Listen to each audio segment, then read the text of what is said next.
I Should Have Known That has quite possibly the worst set of rules that I've ever seen based on the size of the rules. Let's talk about it.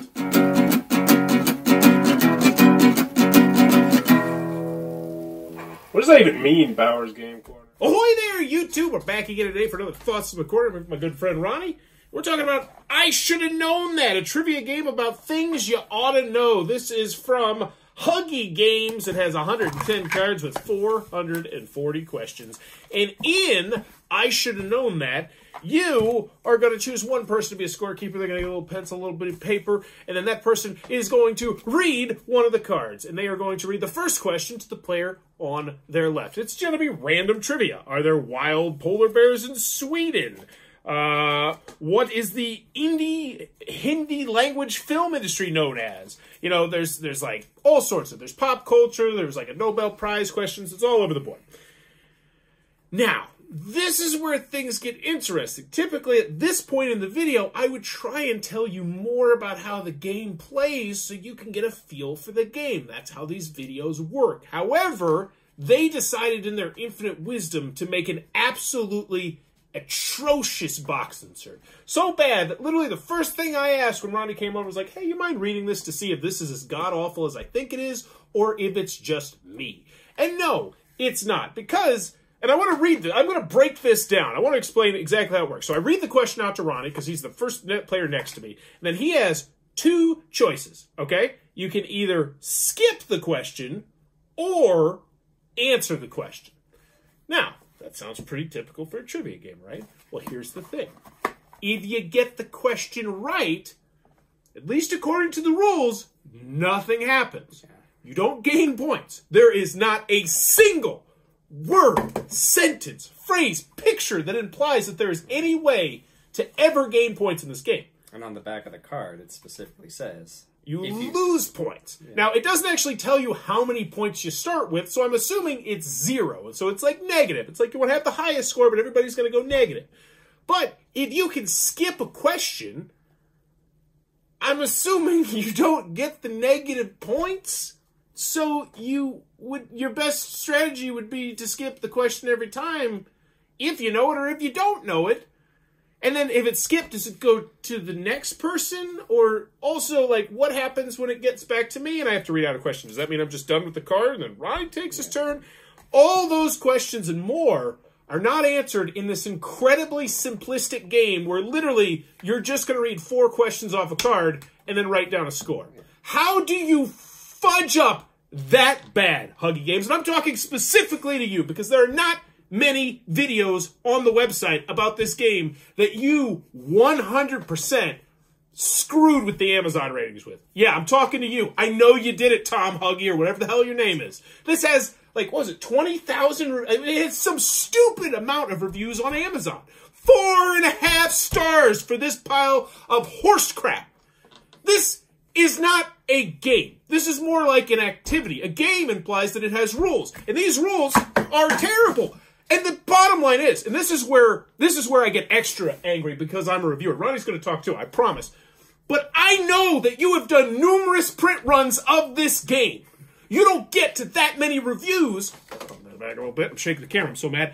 You don't get to this many reviews without doing numerous print runs of the game, which means they actively printed this game probably numerous times and then decided at no point would it be a good idea to update their rule booklet, even though they know there are numerous 1-star reviews that say this is a pile of crap with absolutely no good rules that make any sense at all. It's so bad they say things like, just play until everybody, so long as everybody's having fun, that's how long you play. Play for a certain number of minutes because we could not be bothered to come up with the simplest set of rules for you to follow.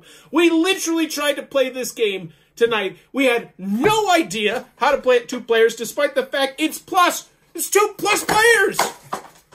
Like, what in the hell? How does this happen? The bottom line is people are still going to keep buying this absolute pile of horse crap. For 15 bucks on Amazon, they're going to give it white elephant gifts. They're going to give it away as gifts. And you're going to find this at Goodwill. And you're going to be wondering, should I get this? And I'm going to say no. Because there's no other videos on the internet reviewing this right now. And I'm going to review you and tell you, do not waste your time. Go get the Trivial Pursuit from 1977. It's going to be better than this pile of horse shit. I don't like to curse on this channel, but you made me do it, Huggy Games. What you think about it, Ronnie? Yeah, the rule book is incredibly bad, and I even said this like after I read it. It's like I feel like I know how to play this game until I read the rule book. It's like that's just weird.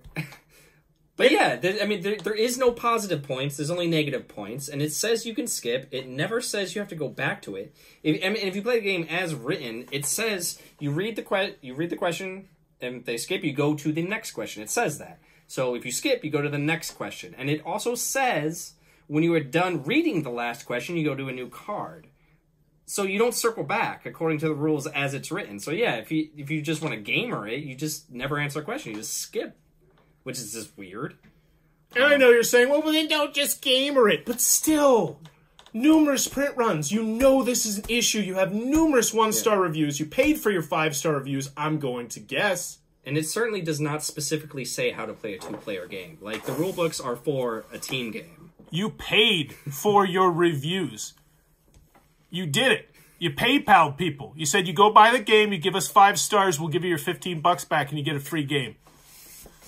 And that's how they got this. This is a sham. It's a terrible game. It is not worth your time. It is in no way, shape, or form worth your money.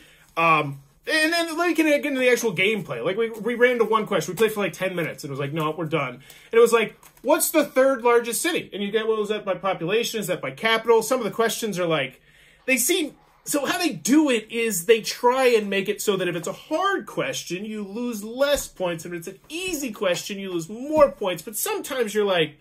It'd also be a good idea to future-proof your questions. Like, what if the largest city changes over time? Then your game's just wrong. Yeah. I mean, come on. And I mean, I did feel like this game leaned into pop culture as well, which is something I am lacking in. So, dates you. It dates the game, too. Yeah, future-proof, like you said.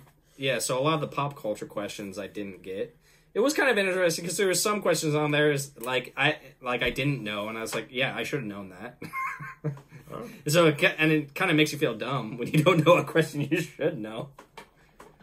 So, I always like to ask this question in this segment. If I were to hand you this game, would you want it? Nah. Is there anyone you can think of you'd recommend this game to that you've ever met in your life? I mean, maybe like an enemy or something. At the end of the day, it's astonishingly bad for the 4.5 stars it has and the amount of reviews it has. And don't fall into their trap. If you were to get this game, seriously, don't read the rule book. Just make it. You can make better rules for this game. You can. You can. It's not that hard. Play with your own rules. Don't even bother with theirs. Yeah, it's crap.